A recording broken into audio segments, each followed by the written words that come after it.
After 8 years of being excluded, I bought a beachfront resort, then booked it full, told my mom, just like your house, mine's out of room. My name is Amelia, and I'm a freelance graphic designer.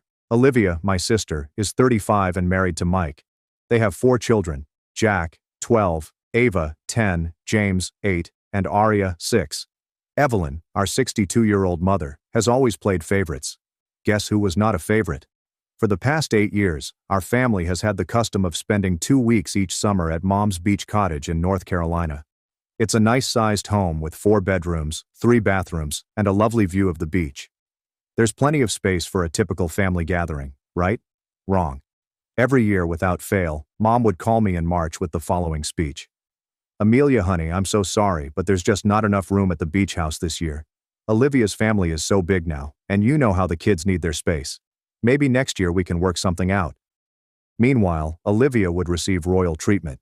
Mom would spend weeks preparing for their arrival, equipping the house with all of their favorite delicacies, purchasing new beach toys for the kids, and essentially spreading out the red carpet. Olivia's family would pack into that house like they owned it, scattering their belongings over and acting as if they were the only ones who mattered. What is the worst part? Every summer, my 2 children, Alex, 9, and Mia, 7, would ask me why they couldn't go to Grandma's beach cottage like their cousins. What was I supposed to tell them? That Grandma didn't consider us important enough? It wasn't just about vacation space.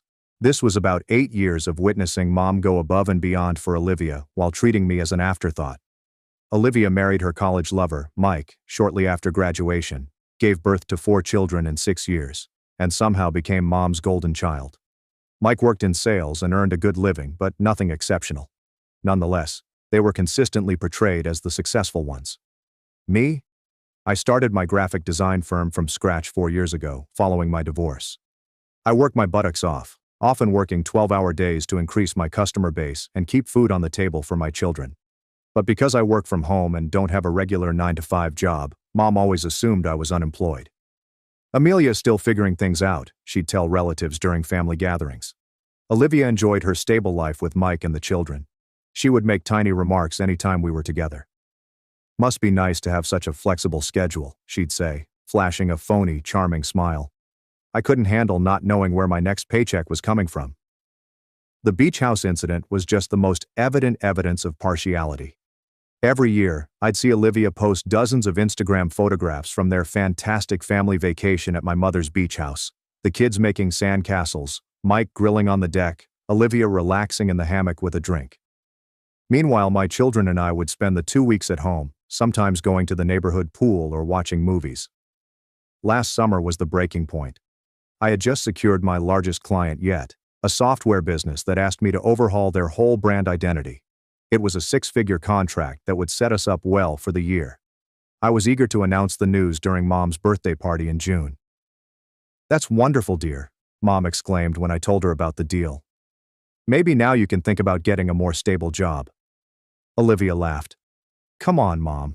Amelia likes playing around on her computer. It's not like she's ready for a real career." I kept my mouth shut, like I always do.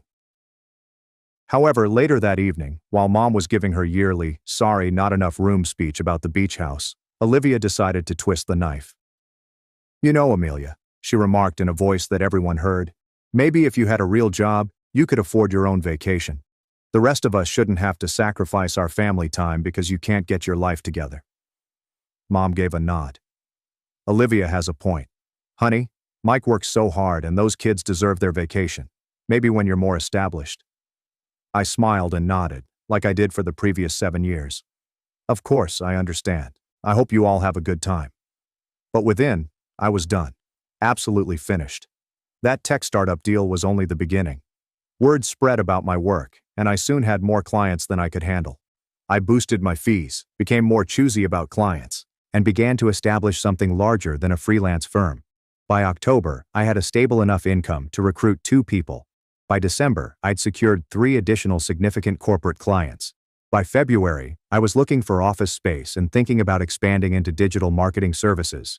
The money was coming in, but I hadn't told anyone in my family. I continued to drive my old Honda, live in the same modest house, and dress the same way I always did. As far as they knew, I was still fooling around with my computer. In March, right around the time Mom would call with her "not enough room" lecture, I made an offer on a tiny resort property approximately 2 hours from the beach house. It wasn't huge, only 12 rooms, a restaurant, and a magnificent stretch of private beach. But it was ideal for my needs. The previous owners had driven it to the ground and were desperate to sell. I purchased it for a fraction of its value and immediately engaged a management business to handle day-to-day operations while I worked on renovations. By May, the resort had been transformed. I had spent about $200,000 on enhancements, including new furnishings, entirely refurbished rooms, a stunning infinity pool overlooking the beach, and a children's play area that would make Disney jealous. The restaurant served five-star cuisine, and the entire setting looked like something out of a luxury travel magazine. I named it Seaside Haven Resort, and it was simply stunning. Most importantly, it was mine. All mine. It soft opened in June with a few paying customers to iron out any issues. Everything went smoothly. The reviews were fantastic, and bookings for the summer were already coming in fast. Meanwhile, Olivia was sharing her typical pre-vacation stuff on social media. Photographs of the kids shopping for beach attire, Mike loading the car, and eager notes about their annual family tradition at Grandma's place. Mom called me in late June, delivering her anticipated spiel. "Amelia, honey, I'm so sorry, but I know, Mom, not enough room. No worries at all. Alex and Mia and I have other plans this year anyway." "Oh, that's wonderful, dear. Where are you going?" "Just a little place I found. Nothing fancy." In the first week of July, I drove to Seaside Haven with my children. I had reserved us the greatest suite in the hotel, a 2-bedroom beachfront room with a private balcony and direct beach access. Alex and Mia could not believe it. "Mom, this place is incredible," Mia exclaimed as she ran around the suite. "Are we really staying here for 2 whole weeks?" "We sure are, baby girl." We spent our days on the private beach, eating delicious food at the restaurant, swimming in the infinity pool, and participating in all of the activities I had planned, including horseback riding, deep sea fishing, and kayaking. We'd never been able to afford this vacation before, and having my children enjoy it was well worth the money I invested. But the best was yet to come.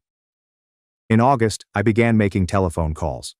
First, I contacted my Uncle Benjamin and Aunt Carol, Mom's brother and sister-in-law. They'd always been kind to me and my kids, and they had 3 children about Alex and Mia's age. "Hey, Uncle Benjamin, I wanted to invite you guys to spend Labor Day weekend at this resort. I know. All expenses paid, food, activities, everything. I just want to treat the family to something special." "Amelia, that's incredibly generous, but we couldn't possibly." "I insist. I've had a really good year business-wise, and I want to share it with the people who matter to me." I then contacted my cousin David, Mom's nephew, and his wife Jennifer. They had 2 teenagers who never got to have fun since money was tight. "Dave, how would you guys like to spend a long weekend at a 5-star resort?" "My treat. I know money's been tight since Jennifer got laid off, and I thought the family could use a break." I contacted my father's sister, Aunt Nancy, and her husband. I contacted my second cousins, the Martinez family, who had always struggled but were the nicest people you'd ever meet. I contacted everyone who had ever been good to me and my children, who had made us feel included and appreciated. By the time I was done, I had invited 22 members of our extended family to spend Labor Day weekend at Seaside Haven. I booked the entire resort, hired a private chef to prepare all of the meals, and scheduled activities for people of all ages. I did not invite Mom or Olivia. Labor Day weekend was fantastic. All of my relatives were astounded by the resort, often wondering how I could afford such a magnificent setting. I simply smiled and said I had a good year. On Saturday evening, Uncle Benjamin called me aside. "Amelia, this is unbelievable. You've really done something special here. Your mom must be so proud." "Mom doesn't know about it," I stated casually. "What do you mean?" "I mean, I didn't invite her. Or Olivia." Uncle Benjamin appeared confused. "But why? This is a family gathering." "Benjamin, for 8 years, Mom has told me there's not enough room at her beach house for me and my kids. Every single summer we've been excluded from the family vacation because Olivia's family takes up too much space. So this year, I decided to host my own family gathering, and unfortunately, there's just not enough room for everyone." The truth quickly spread throughout the group. Everyone was aware of the beach house predicament. They had heard Mom's justifications and Olivia's remarks over the years. Some of them had even quietly questioned Mom why I wasn't included in the summer vacation. Monday morning, while everyone was checking out and heading home, my phone began to ring. It was Mom. "Amelia, where are you?" Benjamin just called me with some ridiculous story about you owning a resort. That can't be true. It's true, Mom. What? How is that possible? You don't have that kind of money. Apparently I do. There was a prolonged pause. Amelia, I'm confused. If you could afford something like this, why didn't you tell us? Why didn't you invite us? You told me there wasn't enough room at your beach house. I'm telling you there's not enough room at my resort. That's completely different. The beach house is what, Mom? Not big enough for everyone? Well, guess what? Neither is my resort. But Amelia, we're family. Funny how you remember that now. I hung up. 20 minutes later, Olivia called. What the hell is wrong with you? She exclaimed into the phone. Mom is crying her eyes out. How could you do this to us? Do what, Olivia? Have a family gathering? I thought you'd be happy. You always said I should be more successful. You know what I mean. You deliberately excluded us. The way you excluded me and my kids for 8 years. That was different. The beach house really isn't big enough for everyone.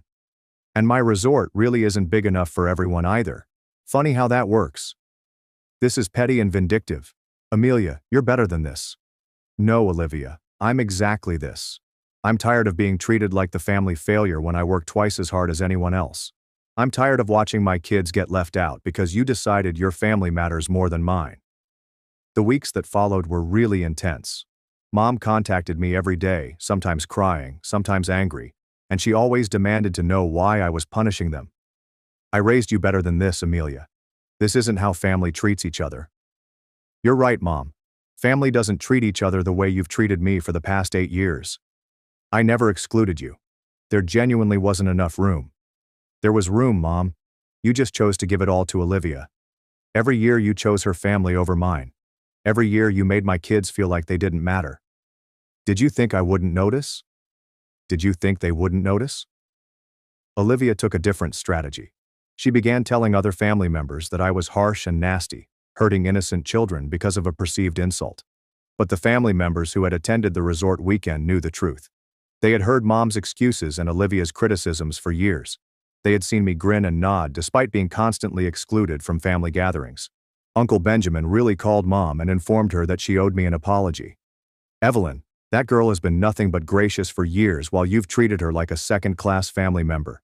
Now she's more successful than any of us, and she's sharing that success with people who actually appreciate her. Aunt Carol backed him up. The way Olivia talks to Amelia is appalling. Evelyn, I've heard her make those comments about Amelia's job, and it's mean-spirited. Amelia has every right to celebrate her success with people who support her.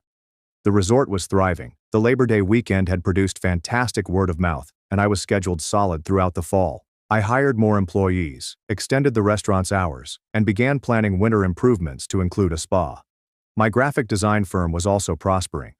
The success of the resort had given me more confidence in other aspects of my life. I was charging higher rates, taking on larger projects, and my reputation in the sector was gradually improving. Alex and Mia were also flourishing. They were happy of what I had accomplished, glad that we could now afford the wonderful things their cousins took for granted. More significantly, they were learning that hard effort pays off and that you don't have to put up with horrible treatment simply because someone is family. Thanksgiving was approaching, and it was traditionally celebrated at Mom's house. She called me in early November. Amelia, I hope you'll come to Thanksgiving dinner. I know we've had our differences, but it's important for the family to be together. Will there be enough room for everyone, Mom? Of course there will, don't be ridiculous. Interesting, your dining room table seats 8. Olivia's family is 6 people. You and Dad make 8. Where exactly are Alex, Mia, and I supposed to sit? We'll figure something out. We always do, right?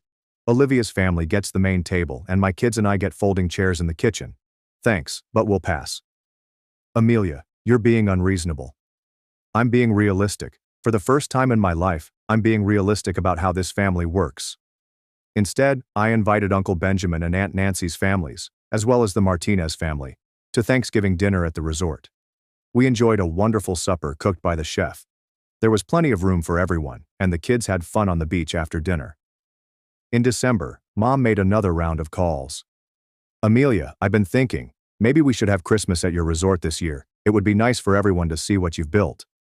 That's a generous offer, Mom, but the resort is booked solid through New Year's. I don't have any availability. But surely you could make an exception for family. I could make an exception for family that treats me like family. What do you want from me, Amelia? Do you want me to apologize? Fine, I'm sorry. I'm sorry if you felt excluded from the beach house. I was just trying to accommodate everyone. No, Mom. You were accommodating Olivia. There's a difference. Olivia has 4 children, and I have 2. Apparently your math says 4 is more important than 2. Mom finished our chat by hanging up on me. I spent Christmas morning with Alex and Mia at home before driving to the resort for Christmas dinner with the family members who had become my true support system.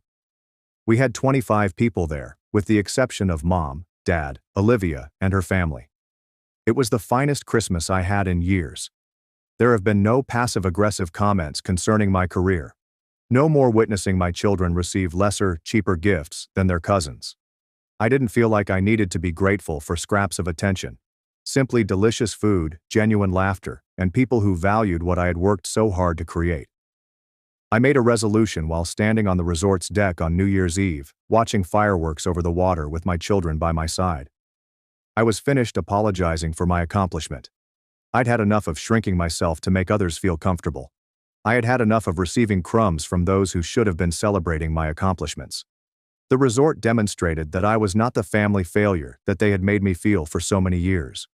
I was a successful businesswoman who created something beautiful out of nothing. My children were proud of me. My true friends backed me.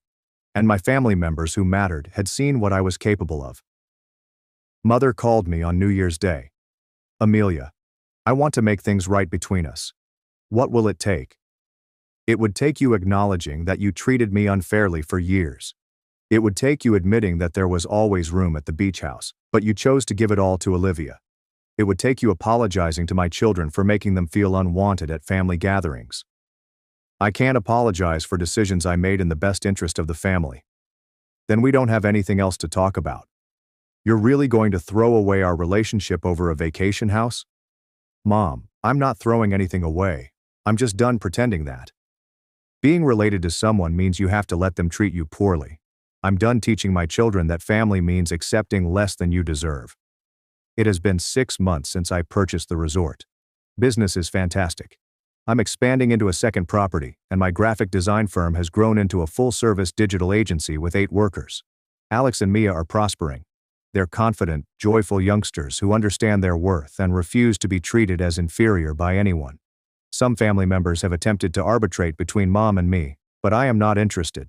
I've spent far too many years as the family's peacekeeper, covering up other people's bad behavior and making excuses for being mistreated. Olivia sent me a friend request on Facebook last month. I declined it. Mom sends me stories about how families heal from conflict and the value of forgiveness. I delete them without having read them. By June, the resort was fully booked until September. I had waiting lists for every weekend, and corporate groups booked us for retreats months in advance. The success was overwhelmingly positive. Alex finished 4th grade with all A's, while Mia excelled in 2nd grade. They both joined the local swim team and made friends quickly. For the first time in years, they weren't wondering why they couldn't attend family reunions, or why Grandma didn't seem to like them as much as their cousins. Mom, Alex said one evening as we ate supper on the resort's veranda, Jack asked me at school why we don't come to the beach house anymore.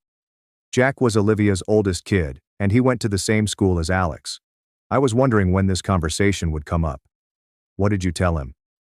I told him we have our own place now. He said it looked way cooler than Grandma's house when he saw the pictures on Instagram. I smiled. The resort had a great social media presence, and I posted frequently about activities, stunning sunset photos, and happy families enjoying their visits. It wasn't meant to be petty, but I'll be honest. It felt wonderful knowing Olivia undoubtedly saw every message. He asked if he could come visit sometime, Alex said. I told him I didn't know if his mom would let him. It stung a little. The kids were innocent in all of this, and Jack had always been nice to Alex and Mia, but I wasn't about to open that door. Rachel, the daughter of my cousin David, announced her engagement in July. The wedding was scheduled for October, and it would be the first major family gathering since everything had exploded. David called to personally invite me. Amelia, I know things are complicated with your mom and Olivia right now, but Rachel really wants you there. You've been so generous to our family, and she considers you one of her favorite aunts. Will Mom and Olivia be there? Of course. It's a family wedding, But Rachel specifically asked me to make sure you knew how much she wants you to come. She said, if anyone deserves to celebrate with a family, it's you. I thought about it for a week. Rachel was a beautiful girl who had always been kind to me and my children. She did not deserve to have her wedding day ruined by family strife. I'll be there, I assured David. But I'm bringing security. Security? Just one guy. Someone to make sure things don't get out of hand if Olivia decides to make a scene. The wedding was gorgeous. Rachel looked stunning, and the wedding was held in a beautiful vineyard approximately 1 hour from the city. I arrived with Alex and Mia, dressed to the nines. I purchased Mia a lovely navy blue frock and Alex a crisp little suit. They looked like they belonged at any upscale occasion. Mom noticed us instantly during cocktail hour. She approached with caution, as if she didn't know what to expect. Amelia, you look wonderful. The kids have grown so much. Thank you. How have you been? I heard the resort is doing very well. It is. She waited for me to elaborate, but I did not. After a few awkward seconds, she attempted again. I've been thinking a lot about our conversation at Christmas. Maybe we could talk sometime soon. Maybe. Olivia appeared at Mom's shoulder, appearing as if she'd rather be somewhere else. Hi, Amelia. Olivia. The kids look nice, she observed, staring at Alex and Mia, who were talking with their second cousins near the appetizer table. They do. The talk was painfully unpleasant. Other family members continued approaching our small group, evidently thinking we'd resolve things right there at the wedding. But I was no longer interested in making others feel comfortable at my expense. When dinner was served, I observed something intriguing. The seating arrangement had assigned me and my children at the main family table, directly between Uncle Benjamin's family and Aunt Nancy's family. Mom and Olivia sat at a separate table with Olivia's children and Mike. Rachel had made a decision that wasn't in Mom's favor. During the reception, Rachel approached me during the dancing section of the evening. Auntie, thank you so much for coming. I know things are weird with Grandma Evelyn right now. Your wedding day isn't about family drama, sweetheart. I'm here to celebrate you. I just want you to know that what you did with the resort weekend was amazing. Cousin David's family still talks about it all the time. They said it was the best vacation they'd ever had. I'm glad they enjoyed it. And I want you to know that I see how hard you work and what you've accomplished. Not everyone in the family gives you credit for it, but some of us do. Rachel's words meant more to me than she probably knew. Here was a 24-year-old with more emotional intelligence than persons twice her age. As the evening came to a close, Olivia cornered me near the bar. We need to talk, she continued, plainly drunk. No, we don't. Yes, we do. This has gone on long enough. You're tearing the family apart. I'm not tearing anything apart, Olivia. I'm just not participating in my own mistreatment anymore. Oh, please, mistreatment. You're being dramatic. 8 years, Olivia. 8 years of being told there wasn't room for my kids at family vacations.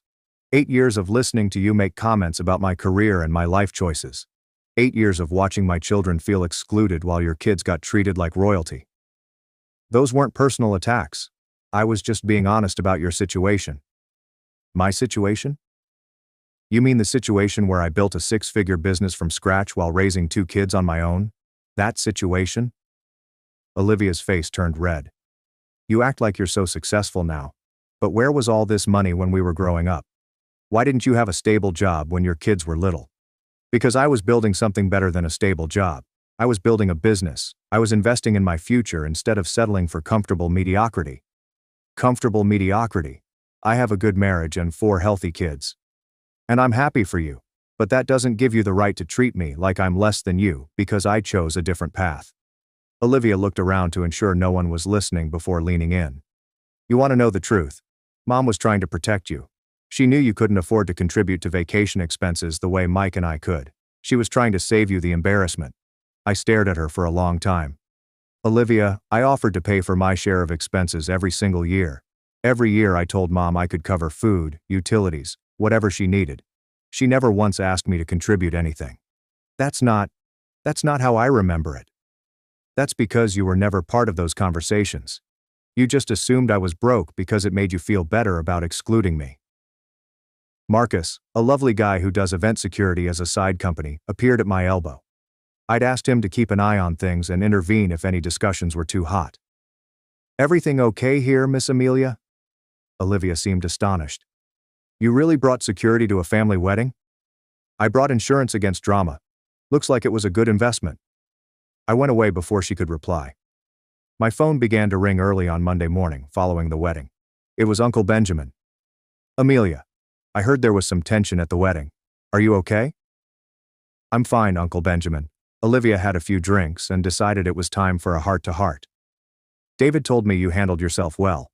He also mentioned that you brought security. Just a precaution. I wanted to enjoy Emma's wedding without worrying about anyone making a scene. That's actually pretty smart. I might steal that idea for future family events. Uncle Benjamin's remark made me giggle, but it also got me thinking. Perhaps I wasn't the only one who became tired of walking on eggshells around certain family members. By October, I was actively hunting for a second property. My business partner, Robert Chen, a hotel management specialist who approached me after learning about Seaside Haven's success, had discovered a mountain retreat property in North Carolina that was ideal for development. The Mountain View Lodge was a 20-room hotel featuring a spa, meeting facilities, and breathtaking hiking paths. It was in foreclosure and required extensive renovations, but it had tremendous promise. Amelia, this could be the flagship property for a whole chain, Robert said to me as we toured the grounds. Seaside Haven proves you understand the luxury family market. This place could capture the corporate retreat and spa weekend market. I made an offer that week. While the lawyers finalized the acquisition deal, I concentrated on the holiday season at Seaside Haven. We were booked solid from Thanksgiving to New Year's, and I'd established a waiting list for Christmas 2026. Mom called in early November, as she had the year before. Amelia, I want to try something different this year. What if we had Thanksgiving at Seaside Haven? I could pay for everyone's accommodation, and we could have the whole family together. The resort is fully booked, Mom. But surely you could make some adjustments, cancel a few reservations. I'm not going to disappoint paying customers to accommodate people who spent years making it clear I wasn't a priority. Amelia, I'm trying to make things right. No, you're trying to make things convenient. There's a difference. What do you want from me? I want you to admit that you were wrong. I want you to acknowledge that you played favorites for years and that it hurt me and my children. I want you to apologize for making my kids feel unwanted at family gatherings. I never intended for the kids to feel unwanted. But they did feel unwanted, Mom. Intent doesn't erase impact. There was a prolonged pause. I don't know how to fix this, Amelia. Maybe you can't fix it. Maybe some things are broken beyond repair. I don't accept that. Then you're going to be disappointed. Mountain View Lodge debuted in March with a soft opening for friends and family. I invited the same group that had attended the Labor Day weekend the previous year, as well as a few additional relatives who had been supportive. The property looked lovely following the modifications. We transformed it into a luxury wellness retreat complete with a world-class spa, gourmet restaurant, and a variety of activities such as guided hikes, yoga classes, and wine tastings. Uncle Benjamin and Aunt Carol were among the first attendees. Amelia, this is incredible, Carol exclaimed as we sat in the spa's relaxation area. 2 years ago you were worried about making ends meet, and now you own 2 resorts. Hard work pays off, I explained plainly. It's more than that. You have vision. You saw opportunities where other people saw problems. That evening, as we gathered for supper at the Mountain View restaurant, Uncle Benjamin stood up to toast. I want to say something about Amelia, he told me. 2 years ago, some people in this family thought she was struggling to find her way. They were wrong.